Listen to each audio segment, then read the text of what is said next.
উত্তর পূর্বাঞ্চলে এখন অবধি একজন ভারতীয় নাগরিকত্ব পেয়েছেন আর ৮জন নাগরিকত্ব পাওয়ার অপেক্ষায় রয়েছেন।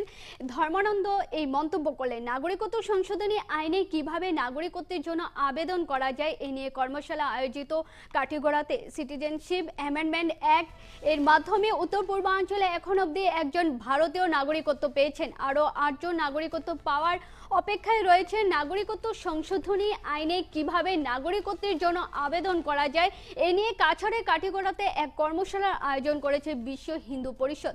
এতে এমনই জানালেন আইনজীবী ধর্মানন্দ দেব। কাটিগড়ার সাদির খালে আয়োজিত কর্মশালায় উপস্থিত ছিলেন 4জন আইনজীবী। নাগরিকত্ব পাওয়ার জন্য কাটিগড়ায় কর্মশালার আয়োজন করা হয়েছে। পূর্বাঞ্চলে এখন পর্যন্ত একজন ভারতীয় নাগরিকত্ব পেয়েছেন। কর্মশালার আয়োজন করেছে বিশ্ব হিন্দু পরিষদ। কর্মশালায় মূলত আমরা নাগরিকত্ব সংশোধনী আইনে কিভাবে নাগরিকত্ব অ্যাপ্লাই করা যায় তা নিয়ে আমরা আলোচনা করেছি এবং এই আলোচনাতে একটি বিশেষ বিষয় ফুটে উঠেছে যে আমরা দেখেছি বিভিন্ন মানুষের কাছে রয়েছে রিফিউজি কার্ড এবং সেই রিফিউজি কার্ডে বাংলাদেশের কোনো না কোনো জায়গা থেকে এসছেন, ওই ঠিকানা এই রিফিউজি কার্ডে লিপিবদ্ধ রয়েছে।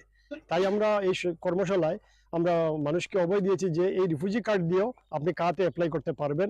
এবং দ্বিতীয়ত আমরা আরেকটি বিষয়ে আলোচনা করেছি, সেটি হচ্ছে যে যাদের উপর বিদেশি ট্রাইব্যুনালে বিদেশি সংক্রান্ত মামলা রয়েছে বা যারা বিদেশি ঘোষিত হয়েছেন তারাও কার মাধ্যমে নাগরিকত্বের জন্য অ্যাপ্লাই করতে পারবেন। কেননা বিদেশি ট্রাইব্যুনালে যে সুপারিনটেন্ডেন্ট অফ পুলিশ যে রেফারেন্স কেস পাঠিয়েছেন সেই রেফারেন্সের মধ্যে বাংলাদেশের ঠিকানা রয়েছে, সেই রেফারেন্সের সার্টিফাইড কপি তুলে উনি নাগরিকত্বের জন্য অ্যাপ্লাই করতে পারবেন। এটাই আমরা বিশেষ জোর দিয়েছি এই দুইটা ডকুমেন্টসের উপরে। নাম্বার 1 হচ্ছে রিফিউজি কার্ড, নাম্বার 2 হচ্ছে ট্রাইব্যুনালের রেফারেন্সের সার্টিফাইড কপি। এখন পর্যন্ত কাছাকাছি কয়জন নাগরিকত্ব পেয়েছেন? আমার জানা মতে তো উত্তর পূর্বাঞ্চলের মধ্যে মাত্র 1জন পেয়েছেন এবং প্রায় 8জনের মতো নাগরিকত্ব পাওয়ার অপেক্ষায় রয়েছেন।